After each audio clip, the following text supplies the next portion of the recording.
मतदारों पे विश्वास नहीं रहा, क्योंकि उन्होंने जो भी इंटरनल सर्वे किया वो महायुति के खिलाफ है। भाजपा को तो इंटरनल सर्वे में 60 जगह से ज्यादा जगह नहीं मिलेगी ऐसी चर्चा है। अभी ये होने के कारण उन्होंने क्या किया कि ऑब्वियसली मुझे इलेक्शन कमीशन पे सरकार का दबाव है, हम सबको मालूम है।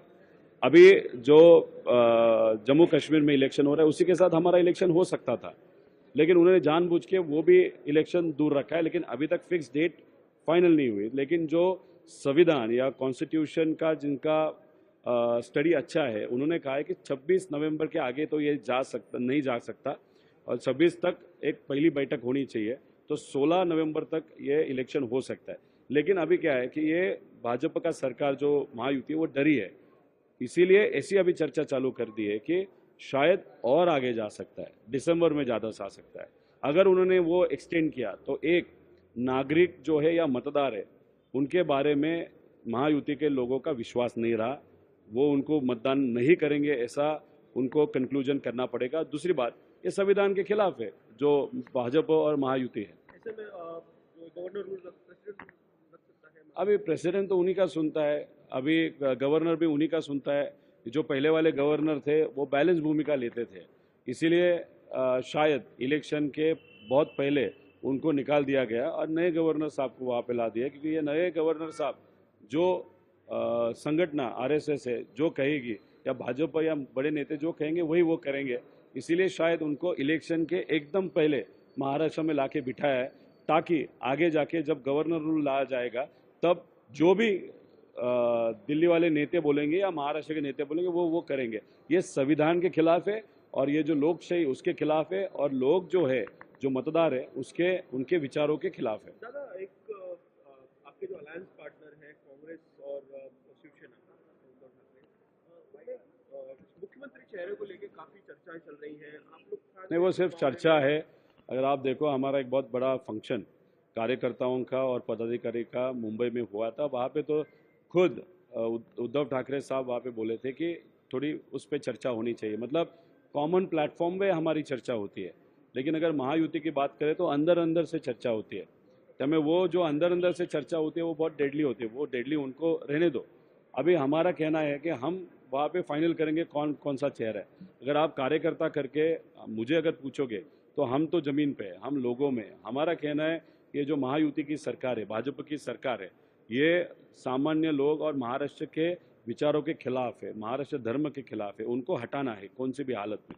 तो ये जो चर्चा है वो थोड़ा बाद में करते हैं, बाद में निर्णय लेते हैं, आज चर्चा करने की जरूरत नहीं है। और दूसरी बात, जो महायुति के लोग हैं भाजपा और उनके मित्र पक्ष, उनको मेरा चैलेंज है, आप दे दो, क्योंकि अंदर से अगर किसी को फोड़ना है, पैसा देना है, या अटकाना है, या एक हाथ एजेंसी किसी पे डालनी है, तो ये सब का प्लानिंग देवेंद्र फडणवीस साहब कर रहे हैं। तो एकनाथ शिंदे साहब, अजीत दादा, उनको मैं डेयर करता हूँ कि आप डायरेक्टली प्लेटफॉर्म पे मीडिया कॉन्फ्रेंस लेके वहाँ पे बोले कि हाँ, हम देवेंद्र फडणवीस साहब के मार्गदर्शन में, हमारे लीडर देवेंद्र फडणवीस साहब है, उनके मार्गदर्शन में ये महाराष्ट्र के इलेक्शन हम लड़ने वाले, वो ओपनली वहाँ पे बोलो। हमारे चर्चा ओपनली होती है, वैसी चर्चा अगर उनमें धाड़स है तो वो उन्होंने ओपनली करनी चाहिए। मुख्यमंत्री के लिए क्या आपने महाविकास आघाड़ी में ऐसी कुछ बात है कि जिसकी सीटें ज्यादा होंगी उनका? ये देखो, ये चर्चा साहब राहुल गांधी जी, कांग्रेस के जो दो प्रमुख नेता थोरात साहब, पटोले साहब, और भी जो शिवसेना है उद्धव ठाकरे साहब, राउत साहब, वो वहाँ पे निर्णय लेंगे।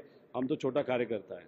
अच्छा, आखिरी सवाल, आपने कहा कि महायुति डरी हुई है। आप आने वाले इलेक्शंस में कितनी सीटों की उम्मीदें कर रहे हैं? क्या आपके सत्ता महाविकास आघाड़ी की आएगी, और कम से कम 180, उसके नीचे नहीं तो उसके आगे ही उम्मीदवार चुन के आएंगे। ये पैसा यूज़ करेंगे, दड़पशाही यूज़ करेंगे, पुलिस का ताकत यूज़ करेंगे, जो भी करे।